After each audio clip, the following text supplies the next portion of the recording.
J'y ai défendu la nécessité de protéger la biodiversité par tous les moyens. Big Bang, the North-South divorce, the climatic changes of all sorts, the elimination of thousands of species, the new dictatorship of materialism.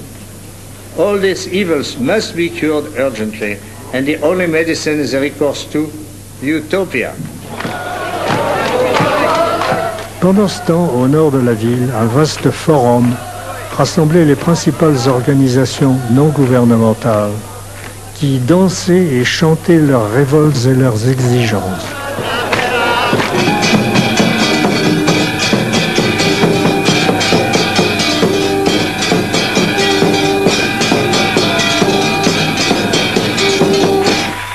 Je me suis adressé à cette jeunesse pour lui dire que jusqu'ici, nous n'avons obtenu aucune sérieuse mesure concernant les réformes indispensables à la protection de la mer. We have tried in the past to inform the leaders, the deciders, those who make the decisions of what was going on and to asking for reforms, but nothing has been done.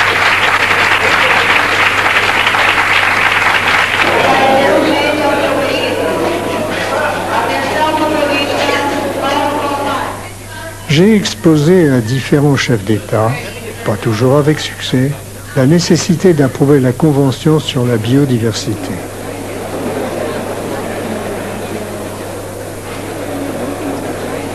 Puis 106 chefs d'État, les uns après les autres, ont signé des déclarations ou ont pris des engagements solennels dont très peu ont été respectés.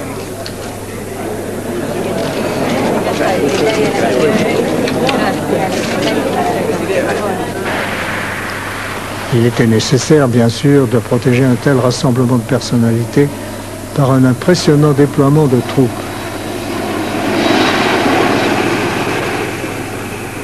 Enfin, les responsables de la plupart des pays ont été rassemblés et photographiés en groupe, comme pour les traditionnelles photos de classe à l'école.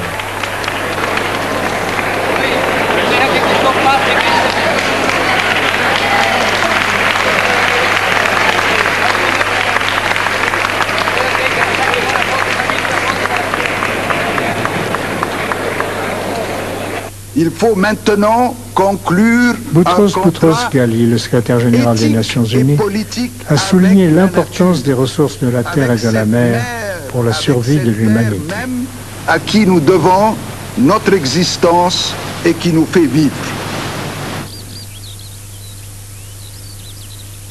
J'ai rencontré récemment le docteur Norman Borlaug, père de la Révolution verte et prix Nobel de la paix, pour avoir sauvé de la famine des millions de personnes en augmentant le rendement des récoltes de blé, de riz et de maïs. Mais il est inquiet. Il reste bien des gens à sauver, dit-il, et c'est de plus en plus difficile. Borlaug s'inquiète aussi de voir les pays riches refuser d'admettre l'inévitable immigration des voisins pauvres et qui vont jusqu'à construire un mur, comme les États-Unis l'ont fait à la frontière du Mexique.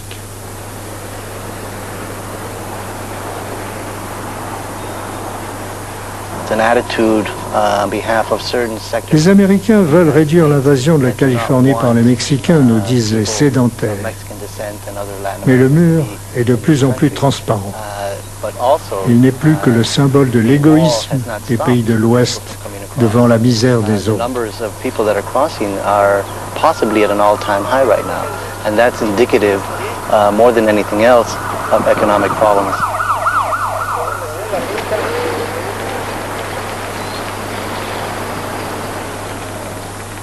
De jour comme de nuit, la police poursuit ceux qui réussissent à contourner ou à franchir le mur.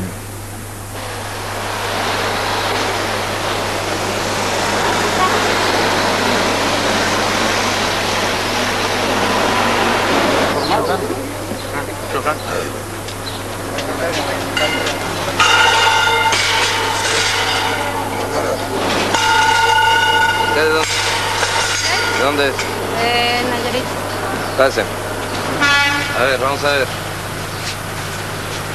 ¿Con quién vienen estos niños? Poco a poquito. Pendant ce temps, loin des injustices, des intolérances et des arrogances, sur de lointaines plages baignées d'eau et de soleil, quelques enfants profitent des merveilles simples de la vie.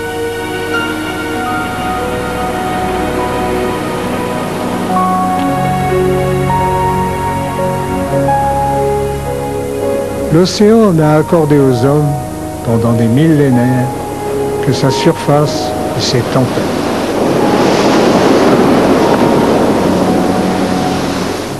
Mais en 1890, le prince Albert Ier de Monaco, avec une équipe de scientifiques, au tout début de l'océanographie, décida de percer les secrets de la mer.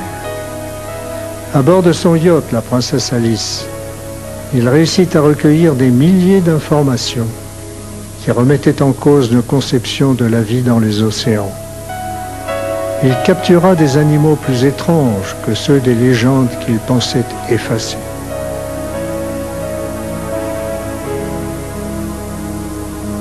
Au musée de Monaco, les collections s'enrichirent d'échantillons et de squelettes d'animaux marins.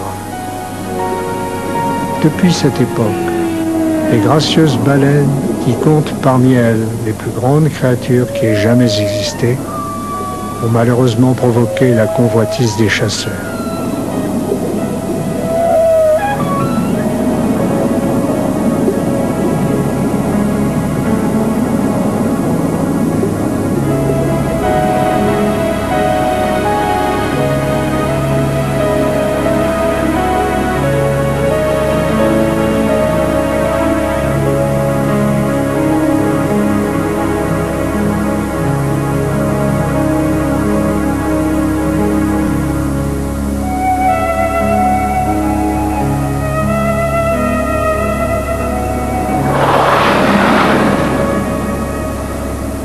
Les baleines se nourrissent de krill, des petites crevettes, par milliers de tonnes. Alors les hommes concluent naïvement, eh bien, s'il n'y a plus de baleines, nous mangerons du krill.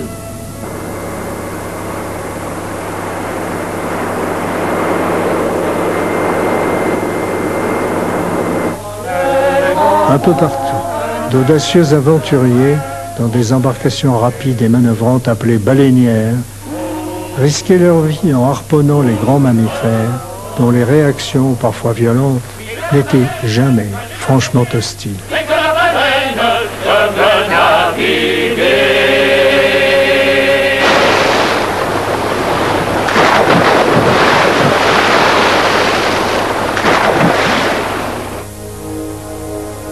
Bientôt, les baleinières furent remplacées par des flottes redoutables, formées de chasseurs armés de canons, et de navires-usines où les victimes étaient dépecées et leur viande conservée dans leur propre graisse.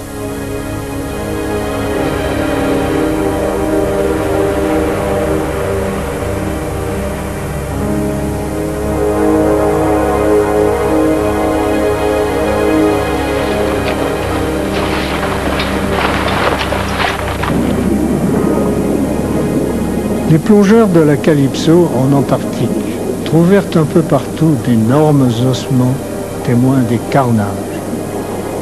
Ce n'est qu'en 1987 qu'un moratoire, voté par la commission baleinière, interrompit le massacre. 2 nations seulement, sous de très différents prétextes, refusèrent de se plier à cette décision. Aujourd'hui, des propositions simplistes, comme celle de la création d'un sanctuaire antarctique où toute chasse à la baleine serait interdite, tente de compléter le moratoire mal respecté.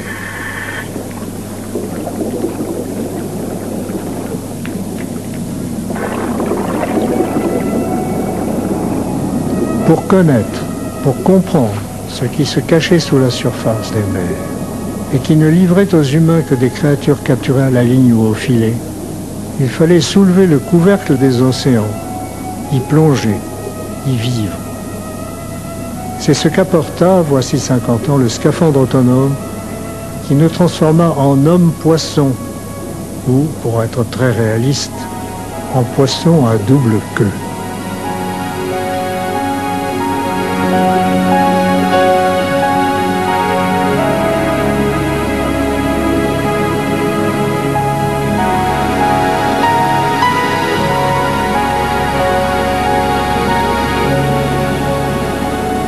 Cette mutation a été complétée par la difficile adaptation des appareils photographiques et cinématographiques au milieu marin. C'est alors que nous avons pu réaliser des films, puis des spectacles télévisés et partager notre émerveillement avec des millions de spectateurs.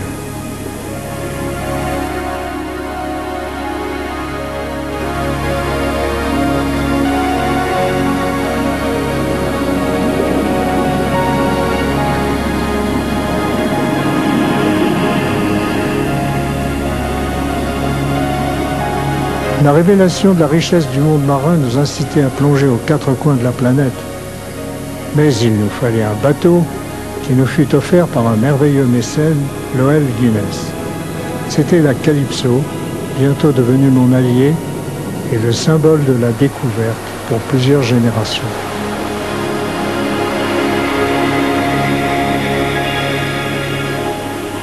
J'ai passé des heures à contempler la mer et ses plus gracieuses créatures, les dauphins.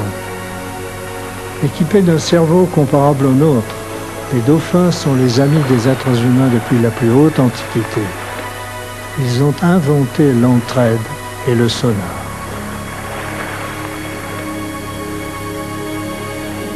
Souvent, des dauphins suivent les bancs de thon qui migrent à une cinquantaine de mètres de fond. Les pêcheurs le savent. Et s'ils repèrent quelques dauphins en surface, ils déploient leurs grands filets tournants.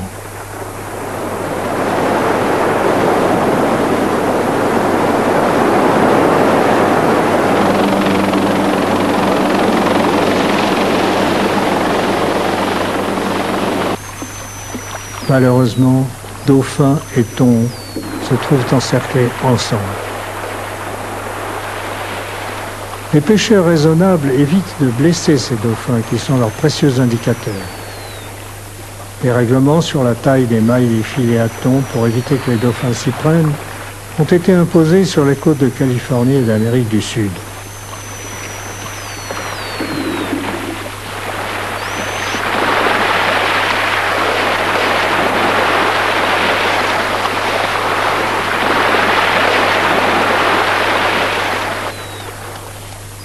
Ce qui est difficile à comprendre, c'est que les dauphins, capables de sauter à 3 ou 4 mètres hors de l'eau, refusent de franchir une bien fragile frontière vers la liberté, les 30 cm d'obstacles au bord des filets, et ils se laissent tuer sans merci.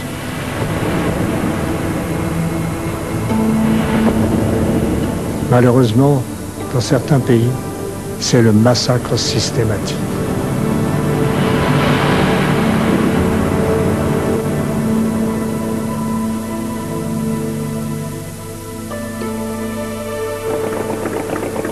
Les révélations apportées par les plongeurs et leurs caméras poussent le public à penser que la mer est sans limite et ses richesses infinies.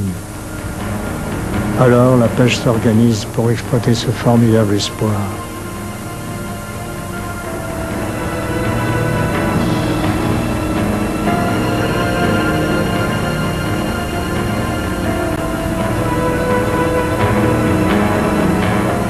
On arme des chalutiers toujours plus gros, qu'on le remorque toujours plus loin. Les filets et les chaluts regorgent. C'est l'abondance, semble-t-il. 20 millions de tonnes en 1950, 70 millions en 1970 et 90 millions de tonnes aujourd'hui. Cette augmentation est trompeuse. Pour ramasser la même quantité de poissons qu'en 1950, il faut beaucoup plus de navires. Il faut aller plus loin, utiliser des engins toujours plus sophistiqués. Le tonnage officiel inclut aussi des prises uniquement consacrées à faire des farines pour nourrir le bétail. Les plongeurs assistent à un appauvrissement considérable de toutes les mers.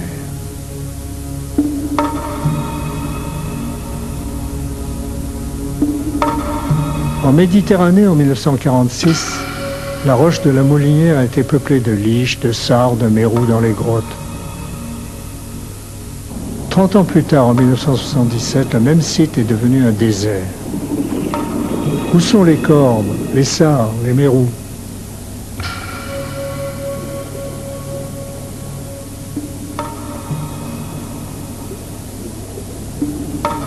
Le décor est le même, mais les acteurs ont disparu.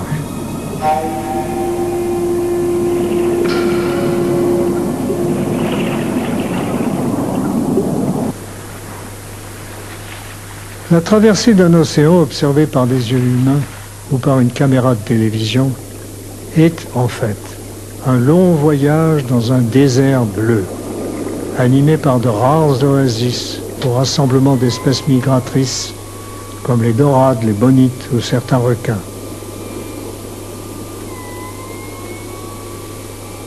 Et si l'on plonge au fond des mers en sous-marin ou au fond des océans en bathyscaphe, on ne trouve que de rares individus de quelques espèces.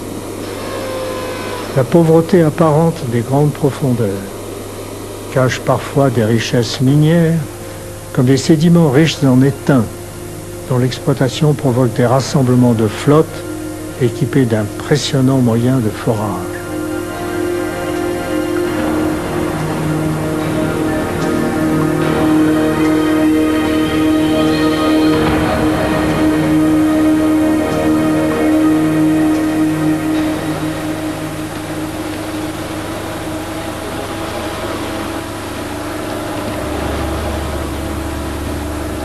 C'est par faible profondeur que les racines des palétuviers, les roches, les coraux, les prairies de Posidonie et le soleil provoquent l'explosion d'une multitude d'espèces marines.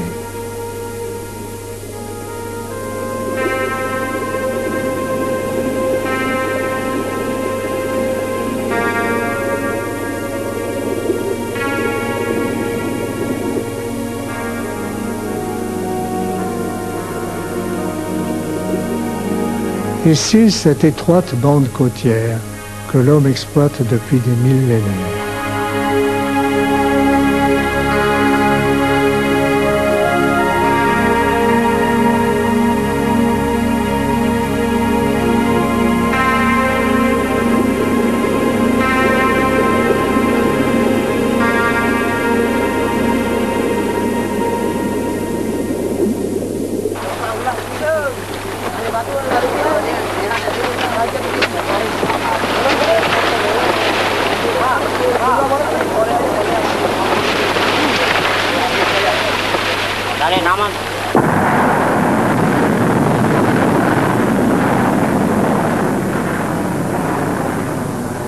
La technique a remplacé les traditions.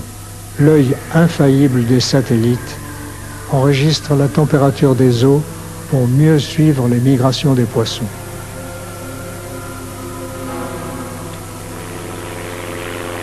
Ici, en Alaska, ce sont des avions qui traquent les saumons pour que rien n'échappe au filet des pêcheurs. Chaque minute doit être rentabilisée.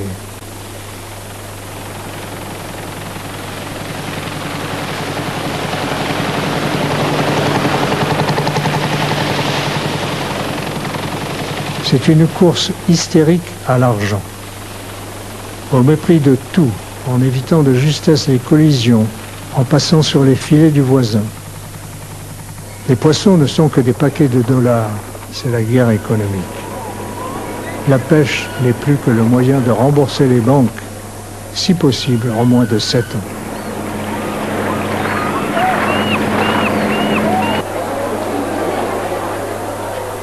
Si les prix du marché baissent, les pêcheurs écœurés rejettent leurs prises à la mer.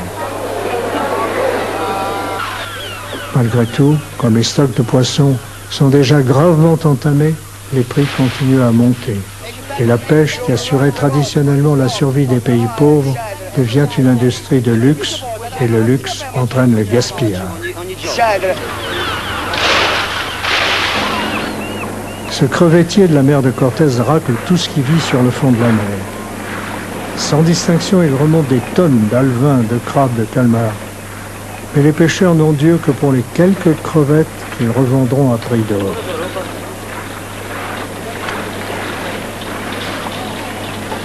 Les jeunes poissons, les mollusques unis dans la mort, sont rejetés comme de vulgaires ordures.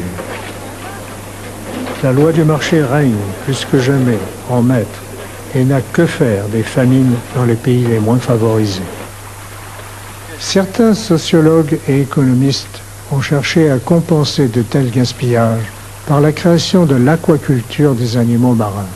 Si la pêche s'identifie à la chasse par ces méthodes, alors que l'élevage ne menace pas les espèces exploitées, créons l'élevage des poissons ou des crustacés.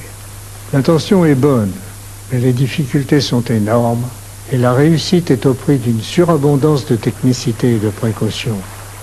Les alevins sont gavés de granules enrichis en farine de poisson et l'élevage consomme au moins 5 fois plus de poissons qu'il n'en produit. Heureusement, l'aquaculture des poissons d'eau douce pose beaucoup moins de problèmes. Pour 4 millions de tonnes seulement produites par l'aquaculture en eau de mer, c'est plus de 8 millions de tonnes de poissons herbivores ou omnivores, carpes, tilapia, que donne essentiellement au tiers-monde la culture en eau douce.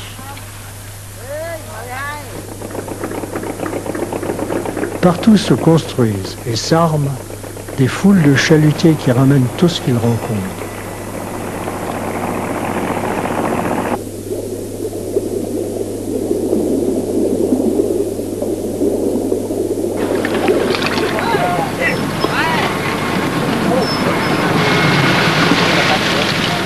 Certaines espèces marines, dites non comestibles, sont rejetées à la mer.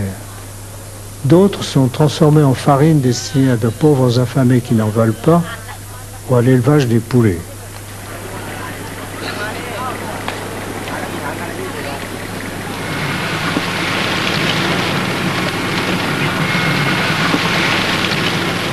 Pendant ce temps, les populations côtières font de leur mieux. Ici, en Papouasie, la mer fournit depuis toujours la nourriture du village. La pêche est une fête collective. Tous communient avec la mer féconde et généreuse.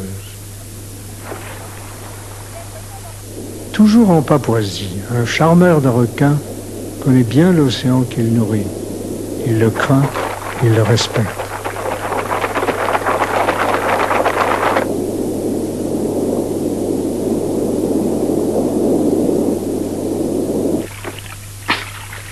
Il ne prélève que ce qui est nécessaire. Et ce requin, sa proie d'aujourd'hui, nourrira tout son village.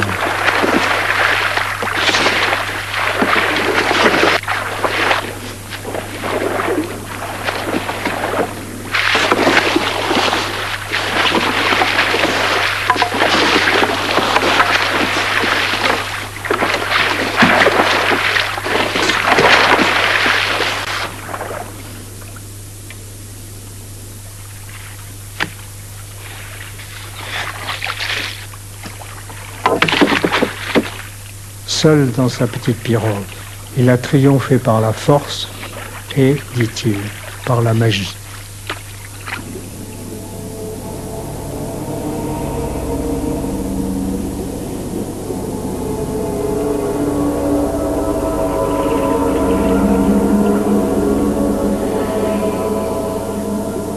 Autre source de gaspillage, de grands filets perdus, accrochés à des rochers.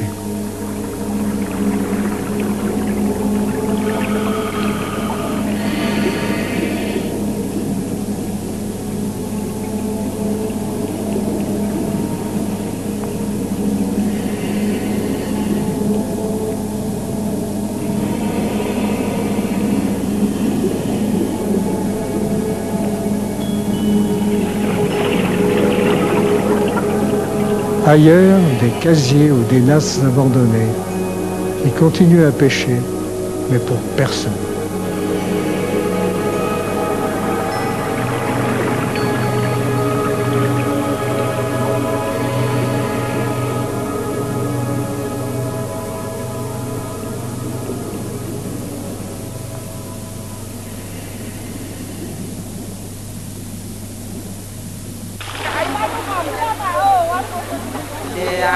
À Haïti, à Madagascar et ailleurs, pour cuire les aliments, il n'y a de disponible que le charbon de bois.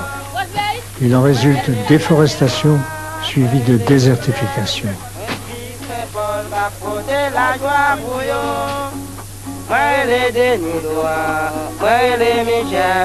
La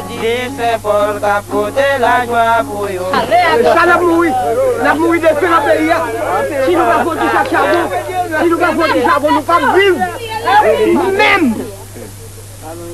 Même.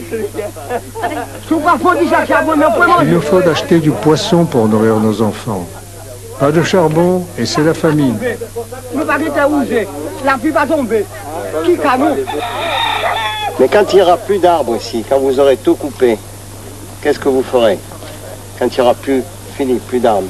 C'est la fin du monde. C'est la fin du monde? C'est la fin du monde. Ah, c'est bien ça alors.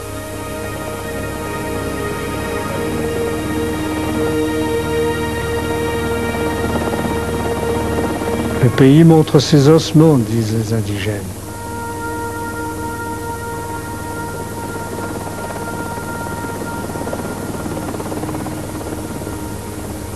Le sol est lavé par les pluies.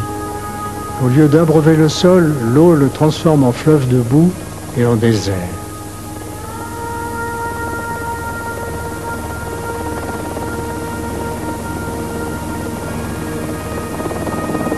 La mer devient opaque et stérile.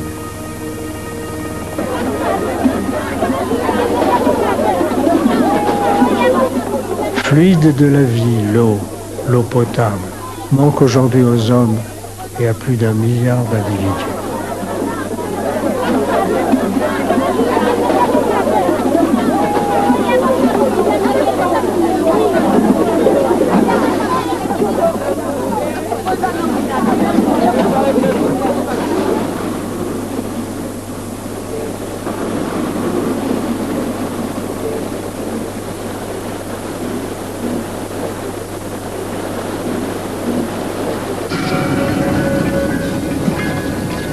À Melbourne sont capturés, hélas, au moment de leur ponte, des poissons éléphants, ainsi nommés, à cause d'une sorte de trompe qui termine leur bouche.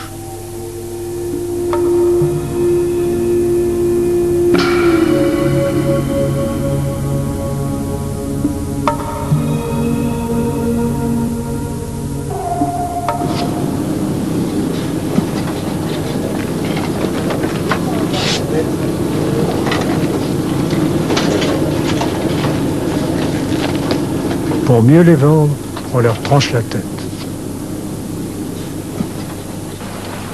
Tout au bout de la terre, affrontant le froid d'un matin gris sur leur minuscule bateau, des pêcheurs canadiens tirent comme par enchantement des calmars de la mer. Les hommes enroulent et déroulent inlassablement leurs lignes au milieu des calmars en reproduction.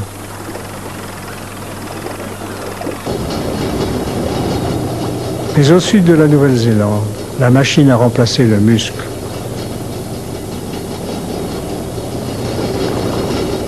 Les navires aux flancs hérissés de bras articulés plongent automatiquement leurs lignes armées de crocs dans la chair molle des calmars.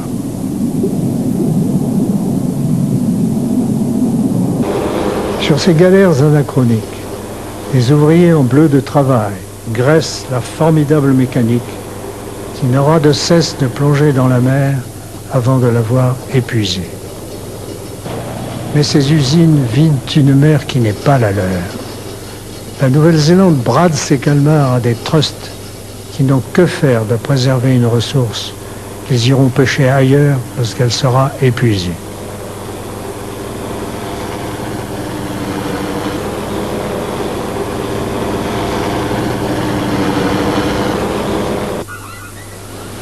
Je demande, quel est le tonnage de ces énormes navires?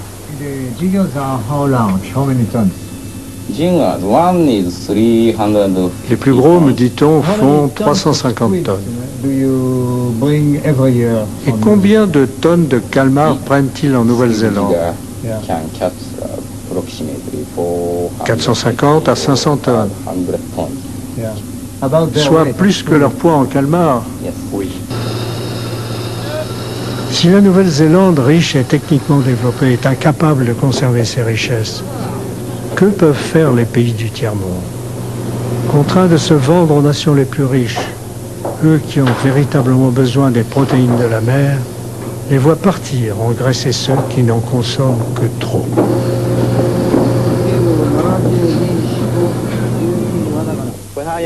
Il n'y a plus de calmars, il n'y aura bientôt plus de requins, se lamente un pêcheur mexicain. Dans de nombreux pays, les requins sont hissés à bord comme de vulgaires sacs. Sur le pont, leur lutte est vaine. De ces splendides corps fuselés, certains pêcheurs ne conservent que les ailerons pour faire de la soupe. Au matin, les trophées qui sèchent dénoncent le gâchis de la nuit.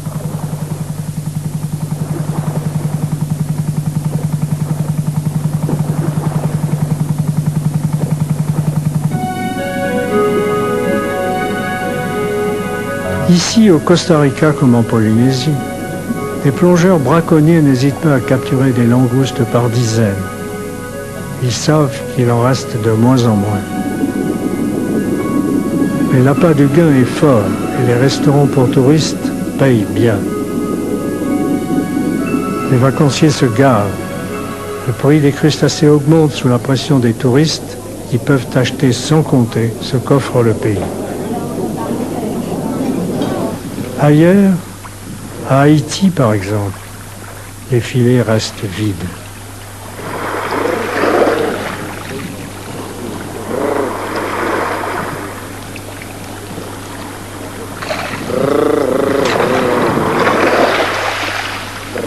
Plusieurs heures d'effort sont nécessaires aux pêcheurs pour ramasser quelques minuscules poissons, bien incapables d'apaiser leur faim.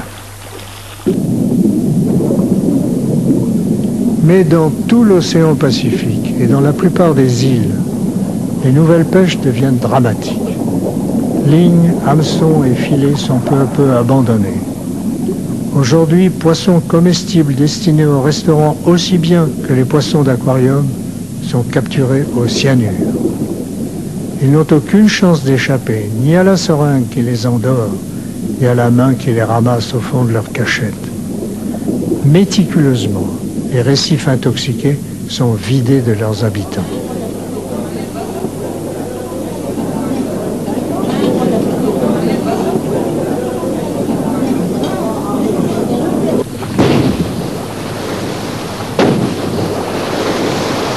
Dans les eaux de Bornéo, j'assiste à l'ultime étape de cette plongée en enfer. N'ayant plus les moyens de faire vivre leur famille, les pêcheurs envoient leurs enfants pêcher à la dynamite.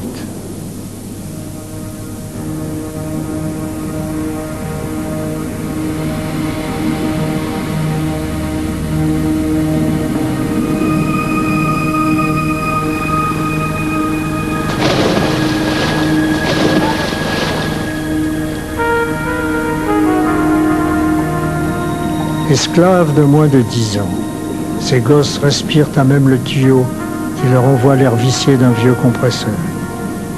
À chaque instant, ils risquent leur vie pour un bol de riz.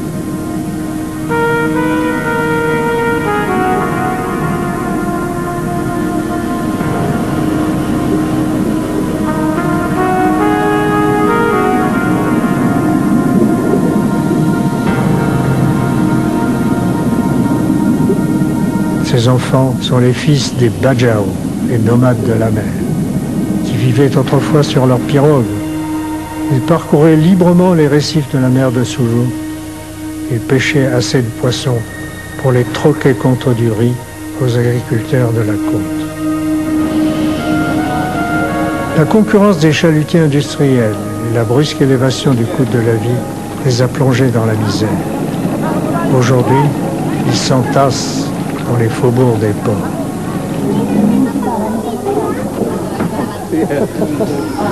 Je demande à un vieux chef Bajau, qui a renoncé à sa vie nomade, s'il peut me dire ce qu'il souhaite pour l'avenir de ses petits-enfants.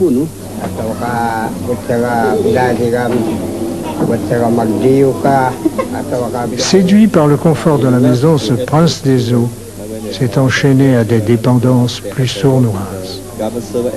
Et s'il pouvait faire un vœu magique pour ses enfants, ce serait de les voir devenir fonctionnaires. Mais ces enfants n'ont pas choisi. Leur liberté se limite à mourir de faim ou à survivre en saccageant leur mère au péril de leur vie. Nos impératifs économiques ont broyé leur vie à tout jamais.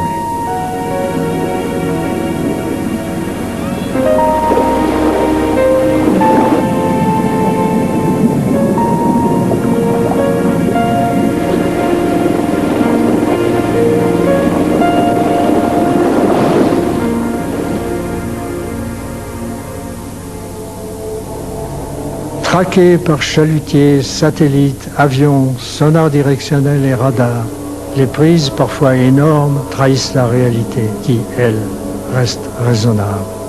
Malheureusement, de nouvelles pêches industrielles, les lignes longues de dizaines de kilomètres et les grands filets dérivants épuisent les réserves de la mer en pêchant n'importe quoi.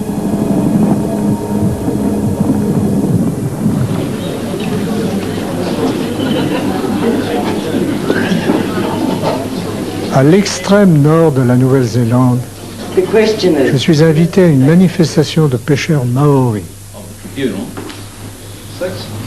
Insofar as such lunch are compulsory required by the Maori trustees, problems are arising all around the world, almost the same. Je leur dis que leurs soucis sont presque les mêmes que ceux des pêcheurs du monde entier. Je leur explique les erreurs de la fameuse loi de la mer, qui n'a pas tenu compte de l'existence des courants marins qui mélangent les eaux territoriales.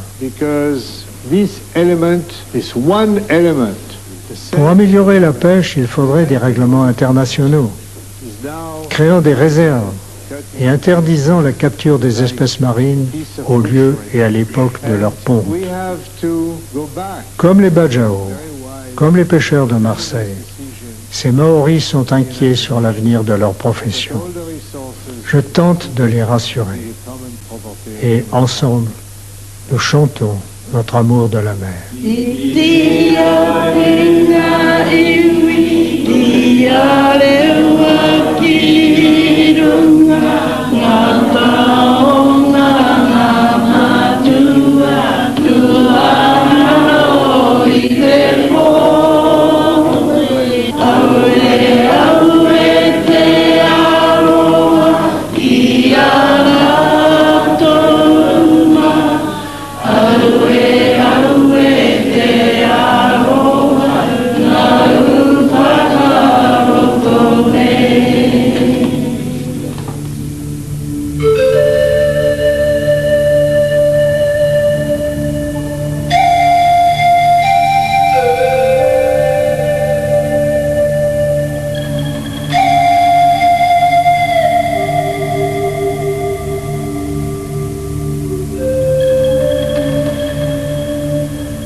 Il y a 14 ans, nous avions rencontré Jacques-Yves Cousteau sur un quai de Norfolk, aux États-Unis. À l'époque, il mettait au point un nouveau système de propulsion pour les navires. Au fil des années, il est devenu le Français le plus célèbre du monde. Chacune de ses innovations, chacune de ses interventions faisait la une des médias. Il avait compris l'importance de ce lien indispensable entre lui et le grand public. Nous avons plusieurs sources. Nous avons d'abord 200 000 membres qui cotisent 150 ou 160 francs par an. Ça fait déjà pas mal d'argent.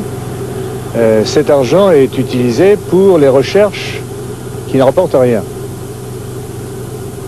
Et puis, pour compléter ces ressources, nous avons les contrats de télévision qu'on fait fonctionner depuis 1966, puisque nous avons fait maintenant, nous en sommes au 56e film de 1 heure pour la télévision. Et comme nous avons accès à la télévision internationale dans 110 pays, 117 pays exactement, ça finit par représenter pour chaque film des sommes qui payent le bateau et ses équipages, les réparations, etc. et qui nous permettent de continuer notre travail. Donc si vous voulez, ces deux sources, les contributions des membres qui servent à des recherches complètement sans remboursement. Par exemple, on va travailler sur l'utilisation de la biomasse pour nourrir les populations qui crèvent de faim, ben ça, on est sûr qu'on n'en sortira rien. Mais il faut le faire. Donc on utilise l'argent pour ça, par exemple. Par contre, ici, par exemple, où la propulsion des navires peut être une source de revenus, si c'est, comment dirais-je, exploité au maximum, nous ferons des accords de licence de façon à ce que la Fondation bénéficie du succès de ce système. Oui, c'est assez complexe, notre ensemble, mais nous sommes internationaux en ce sens que nous avons déjà 3 fondations en France, au Canada et aux États-Unis. Nous avons l'intention d'en ouvrir d'autres en Amérique du Sud, en Afrique, bientôt en Asie. Nous voudrions avoir une influence un peu dans le monde entier pour alerter, pour réveiller la conscience des gens sur les vrais problèmes de notre époque. Commandant, il semble que le cœur des Américains batte plus vite pour vous que celui des Français. Non, c'est pas vrai ça. C'est pas vrai. Et je le démontre. Dans 160 000 membres aux États-Unis, 40 000 en France. 4 fois 5, 20. On devrait en avoir 200 000 en Amérique si l'Amérique marchait aussi bien que la France. C'est pas vrai. Les Français sont plus discrets dans leurs manifestations. Et puis, il y a une petite jalousie des médias en particulier. Je vous dis pas ça pour vous. Mais qui, ça les gêne qu'on soit ce qu'ils appellent les vedettes internationales. Mais le public français est merveilleux. Au lieu de me taper sur l'épaule comme les Américains en disant « Hi Jack !» et ils me font un petit signe, un clignement d'œil, ils me font « Bonjour !» Le chauffeur de taxi qui m'a reconnu dans le rétroviseur ne parle pas des derniers films qu'il a vus, mais quand je le paye, il me dit « Merci commandant !» Ce sont des choses qui me touchent, ça. Ouais. Tandis que ici aux États-Unis, c'est beaucoup plus direct, c'est beaucoup plus violent. Ça fait plus d'effet, mais c'est moins profond. Il n'empêche que les Américains sont très attentifs à ce que réalise Cousteau. Et toutes ces démarches mobilisent l'ensemble des médias. D'ailleurs, ce sont eux qui lui ont donné, à la fin de la guerre, la Calypso. Il est vrai aussi que les Américains n'oublieront jamais que Cousteau a permis la sauvegarde de l'Alaska. Pour l'obtenir, il lui a fallu convaincre l'un après l'autre 129 membres du Congrès américain. Il est vrai aussi que la NASA lui a confié 4 missions d'étude de la pollution par satellite. Et puis, à Norfolk, nous étions les seuls représentants de la presse française, alors que l'ensemble des médias américains accordaient une grande place à l'aventure du moulin à vent. Thank you very much.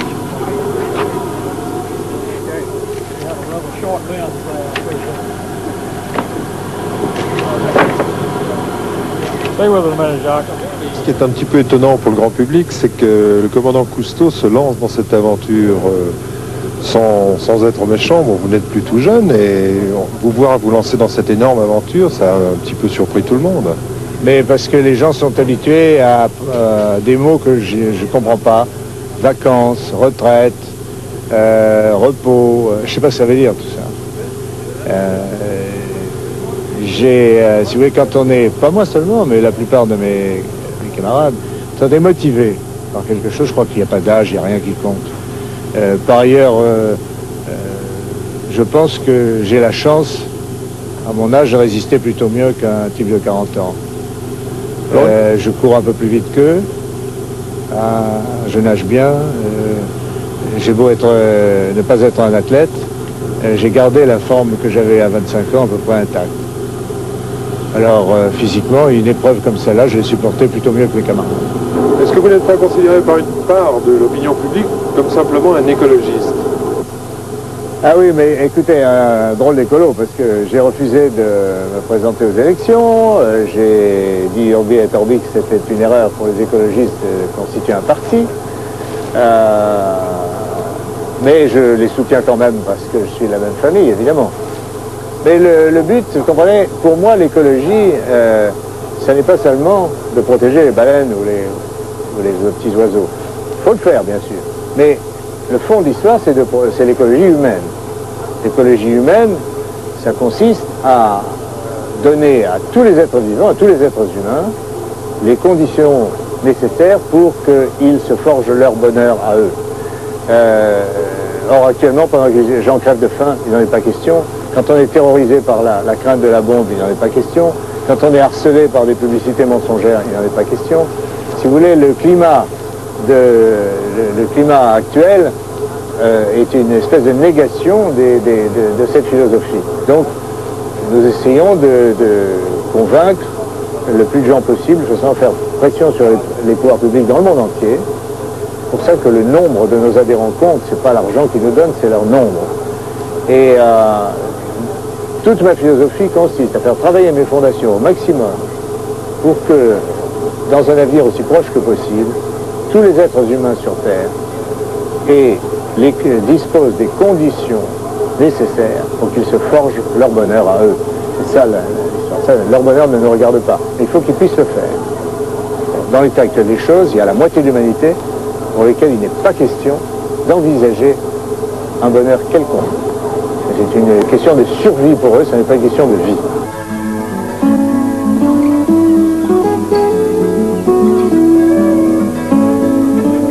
Voilà, vous l'avez compris, la disparition de Jacques-Yves Cousteau laisse une lourde responsabilité à ceux qui vont avoir à gérer l'action et les structures qu'il avait mises en place. Depuis plus de 20 ans, pour vous faire découvrir le monde de la mer, Thalassa a choisi un itinéraire différent du sien, celui du journalisme. Mais le commandant Cousteau restera celui qui, le premier, a mis la mer à la une. À vendredi prochain. Bonsoir.